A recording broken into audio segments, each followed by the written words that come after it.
Welcome to this explainer. Today, we're stepping into the deep woods to explore one of the most enduring global mysteries of our time. I mean, think about it. For thousands of years, completely disconnected cultures have reported seeing the exact same thing. We're talking about a massive, 3-meter-tall, hairy creature lurking in the shadows. So what is it? Is it a monster, an undiscovered ape, or maybe something far more mysterious? Well, we're going to unpack the fascinating details behind this phenomenon today. We commonly know it as Sasquatch or Bigfoot. By definition, it's a large, hairy, bipedal creature. But what makes this subject so incredibly captivating is how it bridges the gap between a physical, biological animal and a supernatural, spiritual entity. And this really poses our central mystery for this explainer. Are these sightings evidence of an undiscovered biological beast, a localized myth that somehow got out of hand, or perhaps a glimpse into a hidden spiritual realm?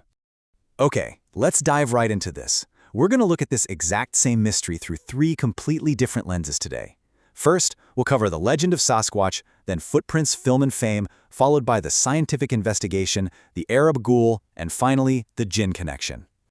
Section 1. The Legend of Sasquatch and its Indigenous Roots. So, long before the internet or Hollywood ever got hold of it, this creature was already deeply embedded in North American indigenous traditions. Actually, the modern term Sasquatch derives from the original word Sasquetz, which literally translates to hairy man. Now, what's really interesting about this is how it contrasts the different indigenous interpretations. On one side, you have this deep cultural reverence. Many view the creature as a peaceful, intelligent guide that lives a highly nomadic life in families, completely avoids human weapons and fire, and actually brings profound luck to those fortunate enough to see it. But right alongside that peaceful image, you have terrifying lore of an aggressive, murderous giant. We're talking about legends like the Iroquois' Otnyarhe, the Alaskan Nansnak, or even the fierce Himalayan Yeti, which are seen as dangerous forces of nature. And it's truly amazing to see just how seriously these traditions are taken today. Take a look at this quote. It's literally on a plaque on a modern government building in British Columbia. It describes the creature as a spiritual being wandering between the material and spirit world, capable of transforming into a tree or rock. You see, this isn't just an old campfire story, it's a living, breathing tradition. In fact, a sacred mask representing this creature, which was originally carved in 1938, was recovered in 2014 and returned to indigenous descendants. And today, it's still heavily revered as a deeply sacred object. Section 2. Footprints, Film, and Fame. The Modern Era.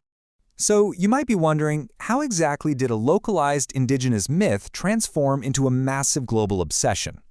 Well, the pop culture explosion really kicked off in 1958 when a logging crew in California found massive, giant footprints in the mud. The media totally ran with it, coining the famous term Bigfoot.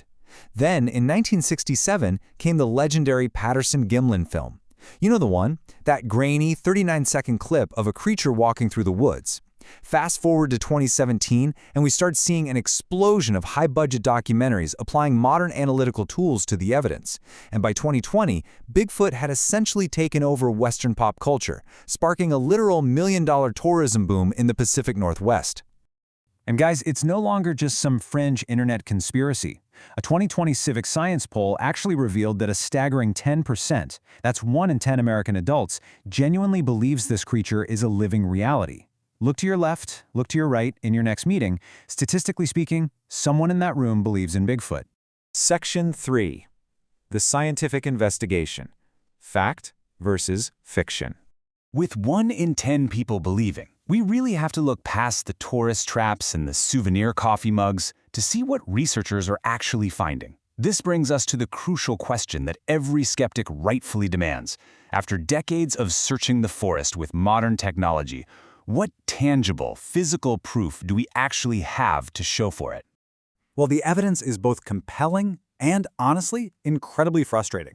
On one hand, we have footprints cast in plaster showing unique dermal ridges. It's kind of like human fingerprints, which experts say are incredibly difficult to fake. We also have terrifying audio recordings of loud howls and strange, unknown speech echoing through the deep woods at night. We even have unidentified hair samples. But there is one massive piece missing, a physical body or a skeleton. Now, proponents point out a pretty strong counterargument here. They note that in deep forests, animal skeletons, like those of bears or wolves, rarely survive natural decomposition and scavengers for more than a few days anyway. So finding bones out there is naturally going to be incredibly rare.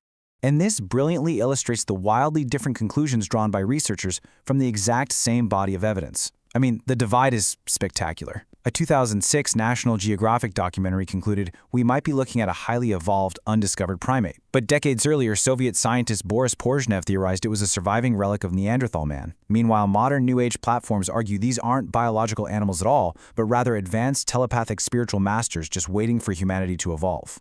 To really understand how everyday, grounded encounters fuel these massive scientific theories, let's look at this incredibly specific, highly localized anecdote from Tennessee.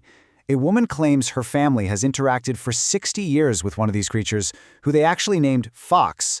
She reports that it communicates, walks on either 2 or 4 legs, and get this, even traded with them for garlic to repel insects, leaving behind hair samples for researchers. It's grounded, bizarre, yet deeply sincere stories exactly like this that keep the whole scientific hunt alive. Section 4. The Arab Ghoul, a cross-cultural shift. So while Western science scours the forests looking for a missing ape, our next lens offers a completely different framework. We're going to pivot completely to ancient Middle Eastern texts and Islamic theology.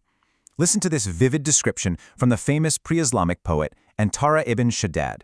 He described an entity with blue eyes, a black face, and nails like sickles. It hides and appears like the light of a torch. When you hear that, it draws an immediate, stunning visual parallel to the massive, terrifying creatures reported in the Bigfoot sightings across the modern world. What the poet just described is known as the ghoul. Now, defining this neutrally, in Arab folklore and theology, this is a shape-shifting entity belonging to the world of the jinn, which are unseen spiritual beings. It's known specifically to appear in isolated, lonely wildernesses, and its main goal? To disorient, terrify, and mislead travelers right off their paths. The parallels to remote forest encounters in North America are just hard to ignore. Section 5. The Jinn Connection and Theological Parallels. Let's dive deeper into this.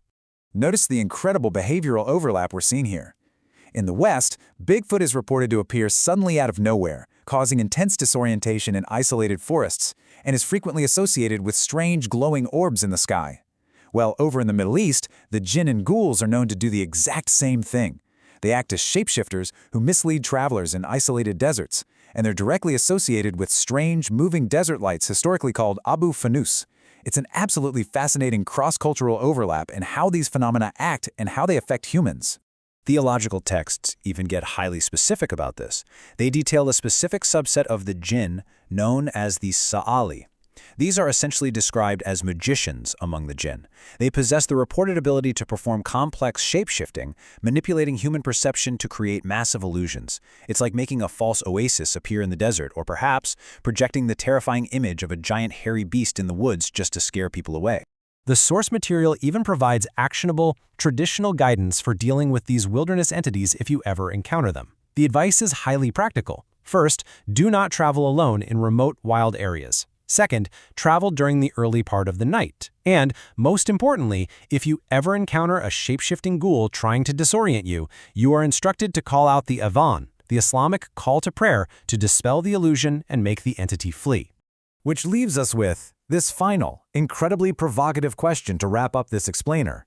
Could what modern Western science views as an undiscovered biological ape actually be a manifestation of ancient Middle Eastern theology, like the jinn?